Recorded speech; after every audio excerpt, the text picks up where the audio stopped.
اور اللہ کے خلیل کو زیادہ نقصان نہ پہنچنے پائے۔ پیارے دوستو، اس موقع پر کیول چھپکلی ہی ایک ایسا جانور تھا جس نے شیطان کی پیروی کی، جس کی وجہ سے اس نے پھونک مار مار کر اس آگ کو بھڑکانے کی کوشش کی تھی۔ اس کے اسی کام کی وجہ سے اللہ تعالیٰ اس سے سخت ناراض ہوا اور اسے ناپسند قرار دیا۔ اسی طرح سے ایک اور روایت کے مطابق ایک مرتبہ ایک صحابی حضرت ابن مغیرہ رضی اللہ تعالیٰ عنہ کی آزاد کردہ ایک غلام عورت جب حضرت بی بی عائشہ کے گھر گئی تو انہوں نے وہاں پر ایک نیزہ پڑا ہوا دیکھا۔ یہ دیکھ کر اس عورت نے بی بی عائشہ سے پوچھا کہ اس کا کیا مقصد ہے؟ تو آپ رضی اللہ تعالیٰ عنہ نے فرمایا، یہ چھپکلی کو مارنے کے لیے ہے، کیونکہ اللہ کے نبی صلی اللہ تعالیٰ علیہ وسلم نے فرمایا ہے کہ جب سارے جانور حضرت ابراہیم علیہ السلام کو بچانے کی کوشش کر رہے تھے، اس وقت یہ چھپکلی ایک واحد جانور تھی جس نے اس آگ کو بھڑکانے کی کوشش کی تھی۔ پیارے دوستو، ایک اور جگہ پر اللہ کے پیارے نبی حضرت محمد صلی اللہ تعالیٰ علیہ وسلم نے چھپکلی کو فاسق قرار دیا ہے اور چھپکلی کو قتل کرنے کا حکم بھی دیا ہے۔ آپ سے جب اس بارے میں پوچھا گیا تو آپ صلی اللہ تعالیٰ علیہ وسلم نے فرمایا کہ اس زمین پر اللہ کی کچھ ایسی مخلوق بھی ہے جو انسانوں سے ناخوش ہے۔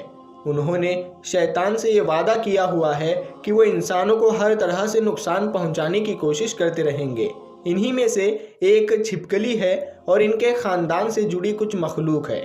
تبھی ان کو مارنا گناہ کا کام نہیں ہے، بلکہ ان کو مارنا ثواب کا کام ہے۔ ہم آپ کو بتاتے چلے کہ چھپکلی کو مارنے کی حکمت اس کا فاسق اور اس کا موذی ہونا ہے، یعنی کہ تکلیف دینے والی ہر مخلوق کو اسلام میں ہلاک کرنے کا حکم ہے تاکہ انسان کو اس کے نقصان سے بچایا جا سکے۔ آپ نے کتنے ہی ایسے واقعات دیکھے اور سنے بھی ہوں گے جس میں چھپکلی کسی کھانے یا پینے کی چیزوں میں گر جاتی ہے اور پھر اس کے زہریلے پن سے کئی لوگوں کی موت ہو جاتی ہے۔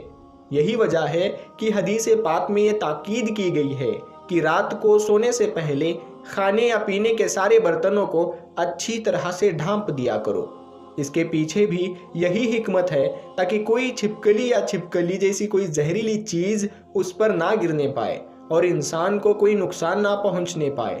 اور صرف چھپکلی ہی نہیں بلکہ ہر تکلیف دینے والی چیز کے بارے میں اللہ کے پیارے نبی صلی اللہ تعالیٰ علیہ وسلم نے فرمایا ہے کہ ہر تکلیف پہنچانے والی چیز کو تکلیف پہنچانے سے پہلے ہی مار دو، یعنی کہ جتنے بھی موذی جانور ہیں، نقصان پہنچانے والے جانور ہیں، کیڑے مکوڑے ہیں، ان کے تکلیف پہنچانے سے پہلے ہی ان کو مار دو، چاہے پھر وہ چھپکلی ہو، گرگٹ ہو، بچھو ہو یا سانپ ہو۔ کوئی بھی جانور ایسا ہو جس کا یہ اندیشہ ہو جائے کہ یہ نقصان پہنچانے والا ہے تو اس کو نقصان پہنچانے سے پہلے مار دو۔ اب دوستو، آپ کو بتاتے ہیں کہ چھپکلی کو مارنے پر کتنا ثواب ملتا ہے۔ حدیث پاک میں روایت ہے کہ جو شخص چھپکلی کو اگر پہلی چوٹ میں مار دیتا ہے تو اس کے لیے 100 نیکیاں لکھ دی جاتی ہے۔ اگر کوئی چھپکلی کو دوسری چوٹ میں مارتا ہے تو اس کے لیے 50 نیکیاں لکھ دی جاتی ہے، اور اسی طرح سے اگر کوئی تیسری چوٹ میں چھپکلی کو مارتا ہے تو اس کے نامہ اعمال میں 20 نیکیاں لکھ دی جاتی ہے۔ تو دوستو، اس حدیث پاک سے معلوم یہ ہوتا ہے کہ چھپکلی کو مارنے کا اسلامک حکم بھی ہے اور اس پر نیکیاں بھی لکھی جاتی ہے۔ اسی لیے چھپکلی کو دیکھتے ہی ثواب کی نیت سے اور پیارے نبی صلی اللہ تعالیٰ علیہ وسلم کے حکم سمجھ کر فوراً مار دینا چاہیے۔ اس کی حکمت میں علماء کرام نے بیان کیا ہے کہ اگر کوئی کسی چھپکلی کو ایک چوٹ میں مار دیتا ہے تو اس چھپکلی کو کم تکلیف ہوگی، 2 بار میں مارتا ہے تو اس کو تکلیف تھوڑی زیادہ ہوگی، اور اگر تیسری چوٹ میں مارتا ہے تو اس کو تکلیف اور زیادہ ہوگی، یعنی کہ پھر وہ تڑپ تڑپ کر مرے گی۔ اور آپ کو معلوم ہے کہ اللہ کے پیارے نبی حضرت محمد صلی اللہ تعالیٰ علیہ وسلم تو پوری کائنات کے لیے رحمت بن کر آئے ہیں، اسی لیے آپ نے فرمایا کہ دیکھو، تکلیف دینے والے جانوروں کو بھی مارنا ہے، لیکن انہیں بھی ایسے مارو کہ ان کو تکلیف کم سے کم ہو۔ اسی وجہ سے اس چھپکلی کو پہلی چوٹ میں مارنے کا حکم دیا گیا ہے تاکہ چھپکلی کو کم سے کم تکلیف ہو۔ اللہ تعالیٰ سے دعا ہے کہ اللہ پاک ہم سب کو بھی دین کی سمجھ نصیب فرمائے اور اس کے مطابق زندگی بسر کرنے کی توفیق عطا فرمائے، آمین یا رب العالمین۔ پیارے دوستو، اگر آپ کو یہ ویڈیو اچھی لگی ہو تو اس ویڈیو کو آپ اپنے دوستوں کے ساتھ میں ضرور شیئر کریں اور اس ویڈیو کو لائک ضرور کریں۔